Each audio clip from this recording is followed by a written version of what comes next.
I emptied your trust fund. Emily deserves it more. You never did. That's what my stepmother told me, over the phone. She thought I'd cry. She thought I'd beg. But she didn't know I'd been planning for this moment for years. By the time she realized what I'd done, it was already too late. The call came just after sunset, while I was reviewing slides for a pharmaceutical pitch in my Minneapolis hotel room. My phone buzzed with a familiar number. I almost didn't answer.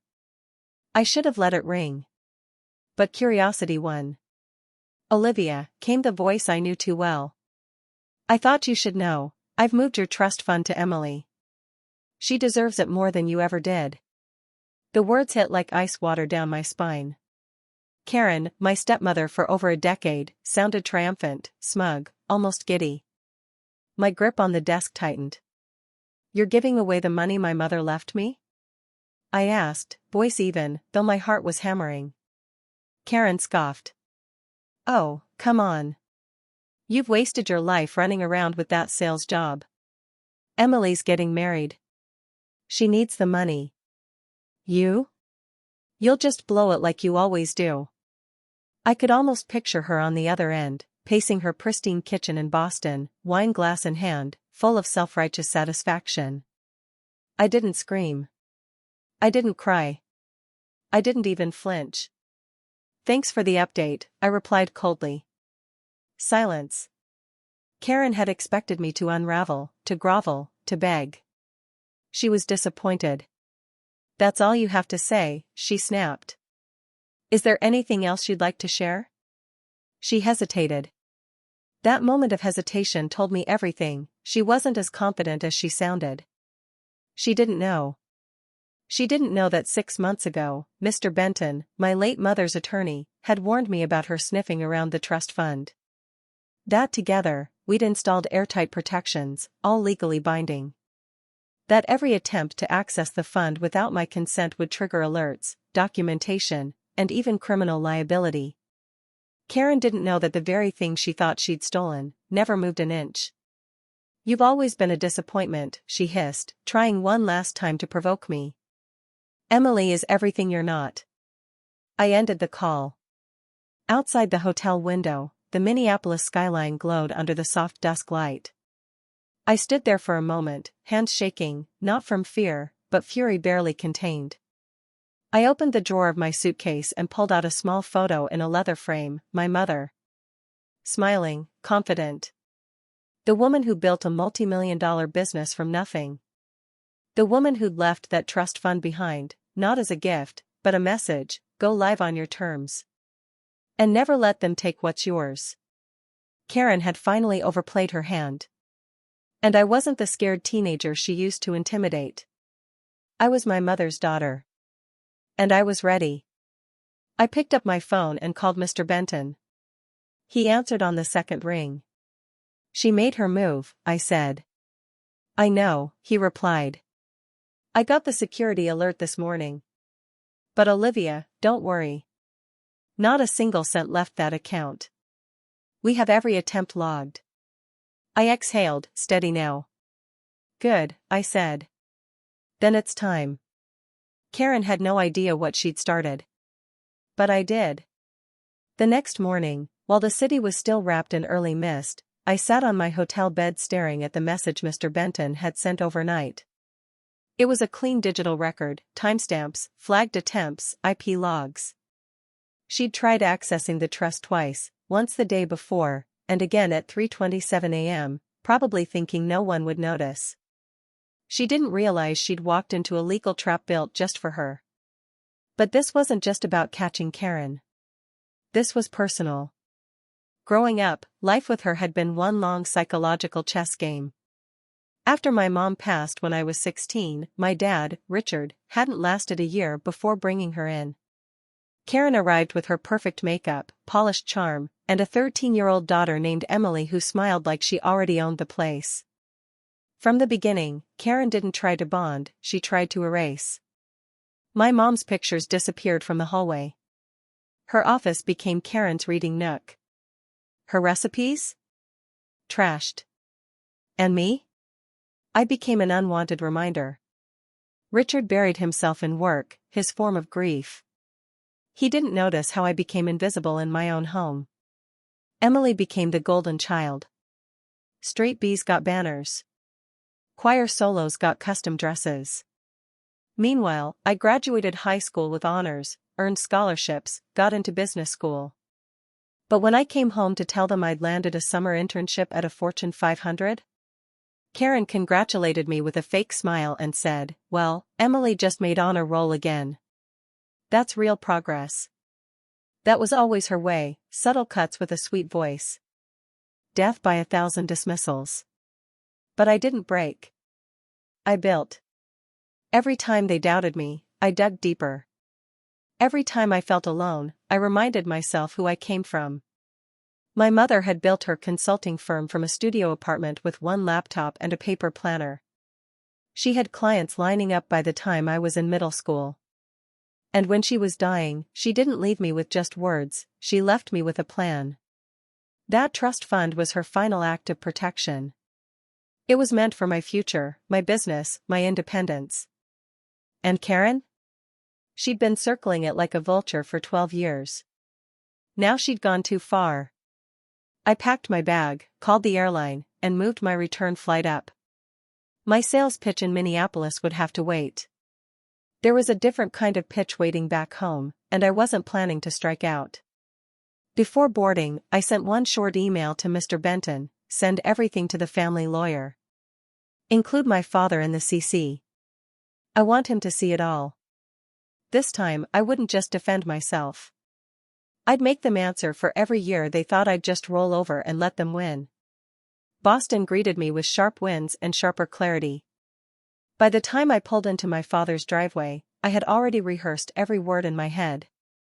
I wasn't coming home, I was coming to reclaim the ground I'd quietly been pushed off for over a decade. I didn't knock. I walked through the door I used to call mine. They were all in the living room, just as I expected. Dad in his favorite leather chair, looking tired. Karen, perched on the edge of the couch like a queen waiting to be praised. And Emily, legs tucked under her, scrolling her phone like none of this had anything to do with her. Karen's face stiffened when she saw me. "Olivia? You didn't say you'd be here this early." "I didn't need to," I said calmly. "This isn't a visit. It's a correction." My dad stood. "What's going on?" I turned to him and pulled out my phone. "You should see this." I tapped the email Mr. Benton had sent.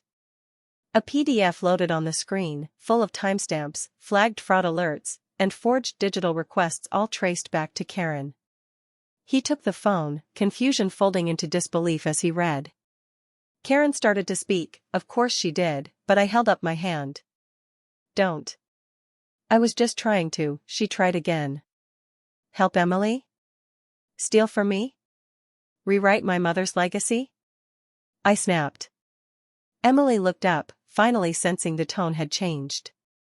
"I didn't know about any of this," she mumbled. "You benefited from it, though," I replied. "Whether you knew or not." My dad's hands were shaking now. "Karen, is this real?" She scoffed. "Oh come on, Richard. It was money just sitting there. Olivia doesn't even need it, she has her job and her big city life." "It wasn't yours to touch," I said. "My mother built that fund. She named me as the sole beneficiary. And you tried to forge your way into it like it was your right." Karen's voice sharpened. "You were always selfish, Olivia. Always making everything about you." "No," I said coldly. "You made everything about you. I just got tired of pretending it didn't hurt." Then I handed my father a printed copy of the full legal summary. Every forged request. Every call Karen made to the bank pretending to be me. Every piece of proof. He sat down slowly, holding the pages like they were burning his hands. Karen's face had lost its color. "I trusted you," my father whispered to her. "I trusted you with my daughter." "You trusted the wrong woman," I said quietly. "But it's not too late to fix it." My father looked at me, eyes glassy with pain. What do you want me to do? I took a breath. I want you to act like the man Mom believed in. And I want Karen out of this house, today. The silence that followed was suffocating. But in that moment, I knew, I wasn't just confronting them.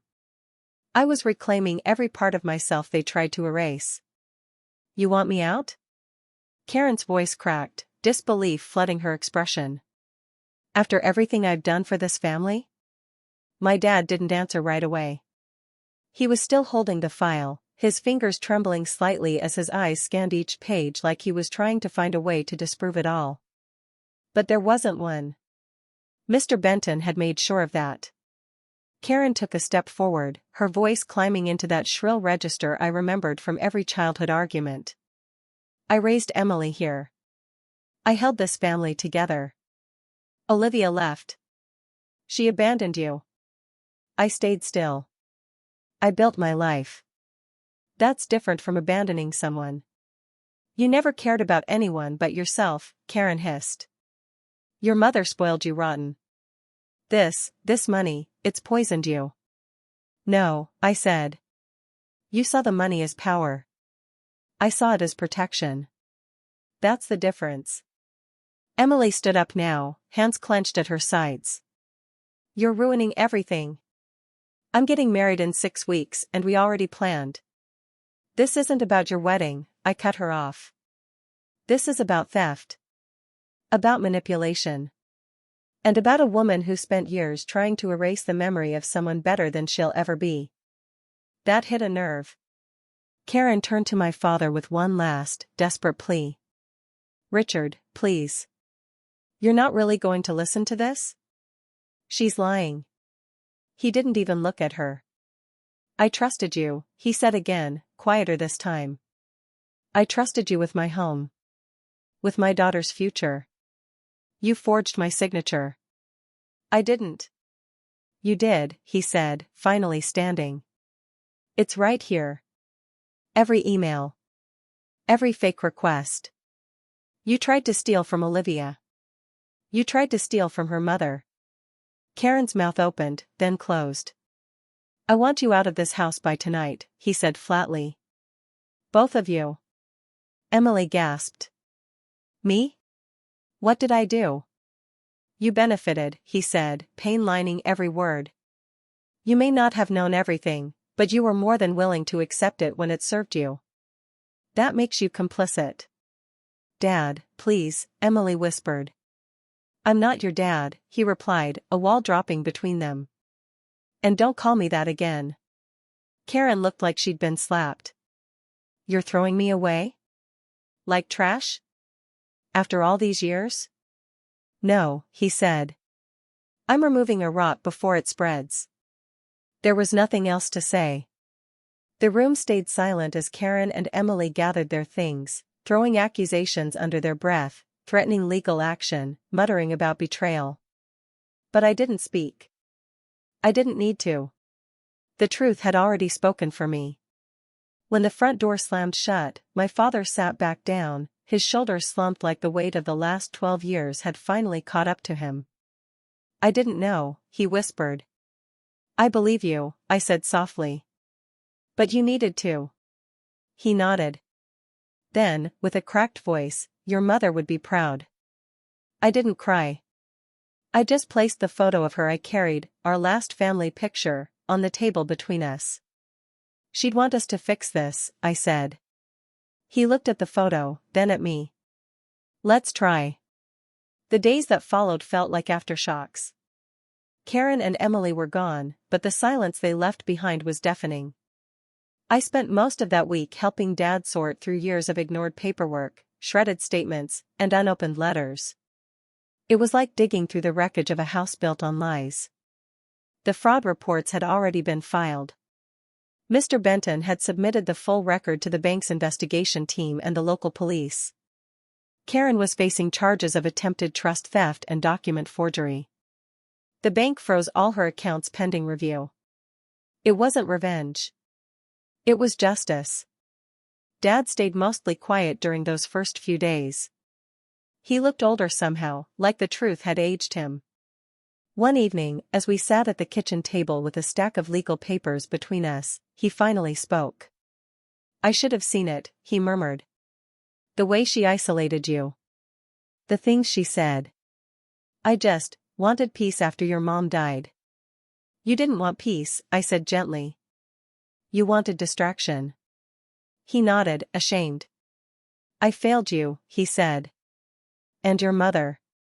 "You didn't fail," I corrected. "You just stopped looking. But now you see. And that's something."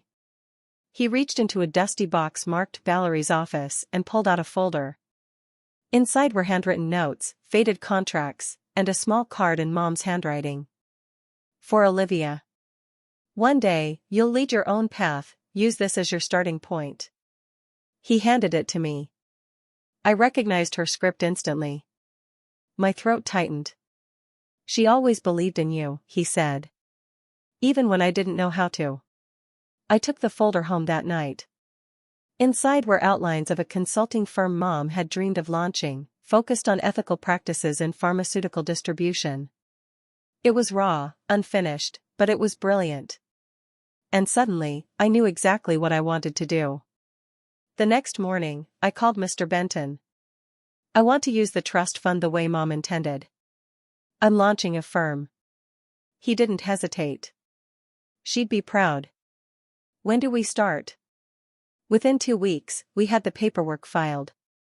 I named the company Valera Consulting, a blend of my mother's name, Valerie, and Terra, the Latin for ground. It was my way of saying, this is her foundation, and I'm building on it. Clients came faster than I expected. Turns out, there were a lot of small firms in need of honest, agile guidance, something big corporations had overlooked. As the business took shape, so did my relationship with Dad. He started stopping by my office every Friday, offering advice, helping with finances, and sometimes just sitting in the corner, watching like a proud shadow. "I see her in you," he said one afternoon. "The way you talk, move, decide things. You're her daughter in every way." And for the first time I believed it fully. Karen tried to fight the charges, of course. Claimed she was misunderstood, that I provoked her. But the evidence was airtight. She took a plea deal to avoid jail, paid restitution, and moved to Nevada. "Emily?" She sent me an email. I didn't know. Not all of it. But I know enough now to be ashamed. I didn't reply. Some things don't need answers. They just need endings. Spring came late that year, but when it did, it arrived with purpose, like the world had decided it was time to start over, just like I had. Valera Consulting grew faster than I could have imagined. Within 3 months, we landed our first major contract with a biotech firm looking to restructure after a compliance scandal. I handled the deal personally. When I walked out of that boardroom with a signed agreement, I didn't call friends. I didn't post online. I drove straight to the cemetery. It was quiet, the air thick with the smell of lilacs. I knelt beside my mother's headstone and placed a single white tulip, her favorite. "We did it, Mom," I whispered. "They tried to bury what you built, but I planted it instead." The wind rustled the grass. For the first time, I felt her presence not as a memory, but as momentum. Back at the office, I added a framed photo of her next to my desk, one where she was mid-laugh, sleeves rolled up, surrounded by product mock-ups and post-it notes. That photo became my compass.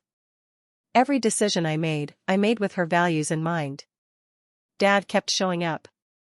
He helped review client proposals, brought sandwiches on long workdays, and sometimes just sat in the corner reading old business books we found in Mom's library. "I never really understood what she did," he admitted one afternoon. "But watching you, I think I'm starting to." Our relationship wasn't perfect.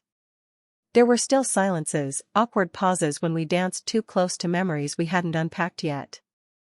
But we were showing up. For each other. For her. One weekend, we cleaned out the attic together. Among dusty boxes of holiday decor and forgotten toys, we found a journal, Mom's business notes and private thoughts. One entry stopped me cold.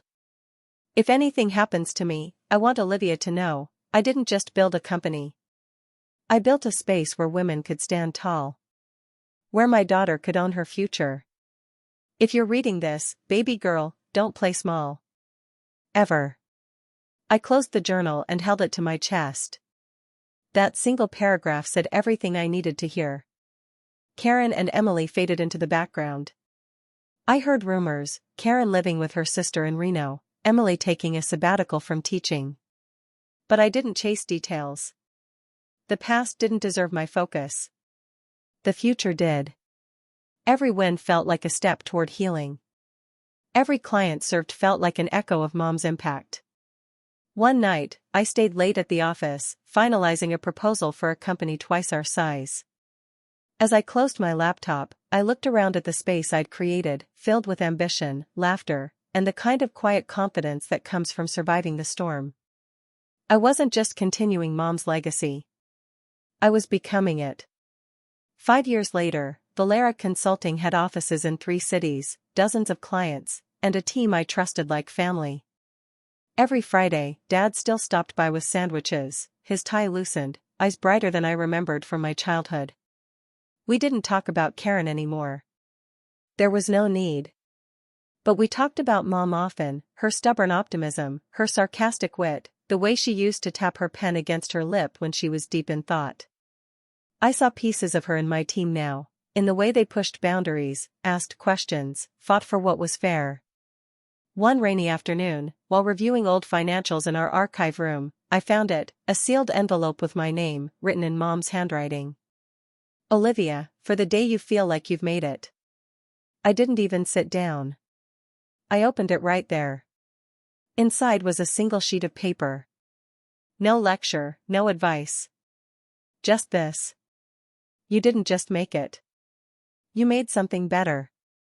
You made space, for others, for yourself, for healing. I knew you would. You always had more fire than fear. I closed my eyes and let the tears fall, not from grief this time, but from release. Later that week, Dad and I visited her grave together, like we always did near her birthday.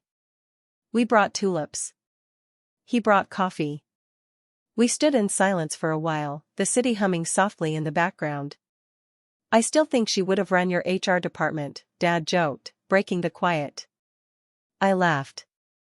She'd fire me twice a week. Minimum. She'd be proud, he said. Of what you built. And of who you became. I hope so, I said, then paused. No, I know so. On the way home, we stopped by the old house. It had been rented out for years, but something pulled me there that day. I asked the tenants if I could see the backyard for a moment. They said yes. I stood by the tree Mom and I used to decorate with wind chimes. Most were gone now, but one with a blue crystal, still hung near the top, catching the light through the leaves. It shimmered. I smiled. I realized then that legacy isn't money or property. It's the echo of someone's best intentions living inside your choices. And my mother's echo had become my voice. Her trust fund didn't just fund my business. It funded my becoming. And the battle Karen tried to win with deceit? She lost before it even began, because Mom had already armed me with everything I needed. Not revenge. Not anger. But clarity. And conviction. That was her final gift.